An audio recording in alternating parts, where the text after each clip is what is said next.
Assalamualaikum warahmatullahi wabarakatuh.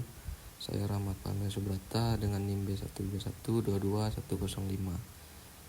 Saya dari Prodi Ilmu Pemerintahan. Di sini saya akan menjelaskan tentang pengertian konflik. Konflik adalah suatu keadaan atau situasi di mana terdapat perbedaan, pertentangan, atau pertikaian antara dua pihak atau lebih yang memiliki tujuan, nilai, atau kepentingan yang saling bertentangan.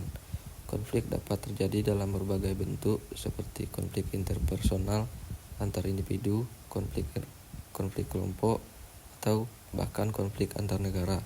Konflik bisa bersifat verbal, fisik, atau psikologis, dan seringkali melibatkan ketegangan atau perbedaan pendapat yang belum ditemukan solusi yang memadai. Dan selanjutnya yaitu konflik organisasi. Konflik organisasi adalah suatu kondisi di mana terjadi perbedaan pendapat, pertentangan, atau ketidaksepakatan antar individu atau kelompok dalam suatu organisasi. Konflik ini bisa muncul karena berbagai faktor seperti perbedaan tujuan, nilai, kepentingan, gaya komunikasi, atau alokasi sumber daya. Dan ciri-ciri konflik organisasi: yang pertama, terjadi dalam lingkungan kerja atau organisasi.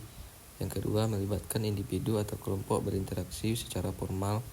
Dan yang ketiga, bisa bersifat konstruktif, mendorong perubahan dan perbaikan, atau destruktif, mengganggu produktivitas dan hubungan kerja.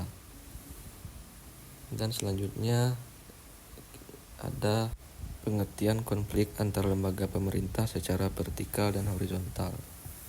Konflik vertikal.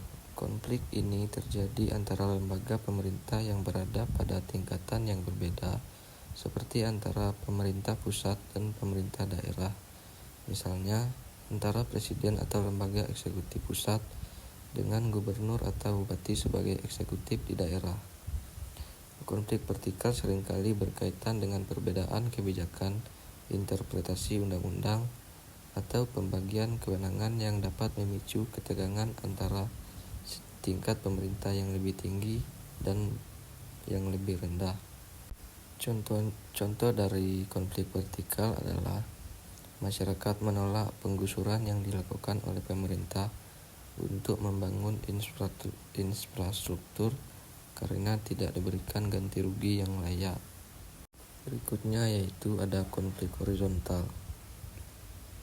Konflik horizontal terjadi antara lembaga-lembaga pemerintah yang berada pada tingkatan yang sama, seperti antara legislatif, eksekutif, dan yudikatif di tingkat yang sama. Misalnya antara DPR dan Presiden, atau antara Mahkamah Konstitusi dan lembaga pemerintah lainnya.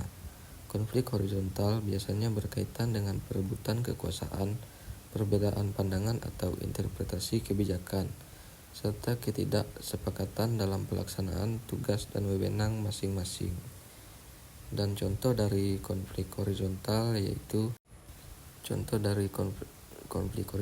yaitu warga dua desa bertetangga berselisih karena masalah batas wilayah atau irigasi sawah. Dan berikutnya contoh konflik aktual antar lembaga pemerintah. Contoh konflik aktual antar lembaga pemerintah yang di sini konflik antara Mahkamah Konstitusi atau MK dan Dewan Perwakilan Rakyat DPR terkait revisi Undang-Undang Pilkada. Latar belakang masalah ini, putusan MK menyatakan bahwa batas usia calon kepala daerah harus dihitung saat penetapan calon, bukan setelah pelantikan. Putusan ini bertujuan menjamin kepastian hukum dan kesetaraan dalam proses pencalonan. DPR kemudian mengesahkan revisi UU Pilkada yang dianggap bertentangan dengan putusan MK dengan penetapan batas usia berlaku setelah pelantikan bukan saat penetapan calon. Dan hal ini menimbulkan polemik karena dianggap sebagai bentuk pengabaian terhadap putusan lembaga yudikatif dan pengaruh pada potensi manipulasi aturan demi kepentingan politik tertentu. Akibatnya, muncul gelombang protes dari masyarakat sipil dan mahasiswa yang menilai DPR melemahkan fungsi MK sebagai penjaga konstitusi. Jenis dari konflik ini yaitu konflik yang termasuk pada konflik horizontal. Alasannya, MK dan DPR adalah dua lembaga negara yang memiliki kedudukan setara dalam struktur pemerintahan. Meskipun fungsinya berbeda, MK di ranah yudikatif dan DPR di legislatif. Konflik ini melibatkan perbedaan status sosial atau hierarki kekuasaan, tapi lebih pada pertentangan wewenang dan interpretasi hukum. Dan selanjutnya, analisis faktor penyebab konflik. Faktor penyebab konflik. Yang pertama, perbedaan tafsir hukum dan wewenang. Dalam kasus MK versus DPR, perbedaan muncul karena masing-masing lembaga menafsirkan aturan hukum secara berbeda dan mempertahankan otoritasnya. Yang kedua, tumpang tindih kewenangan. Dalam kasus BPN versus lembaga lain, misalnya otorita IKN, terjadi overlapping wewenang dalam pengelolaan lahan karena belum ada pembagian tugas yang berkoordinasi secara baik. Yang ketiga yaitu ego sektoral. Lembaga pemerintah cenderung mempertahankan kewenangan dan pengaruh masing-masing, sehingga kurang terbuka untuk bekerjasama atau saling mengakui peran. Selanjutnya yaitu dampak terhadap tata kelola pemerintahan.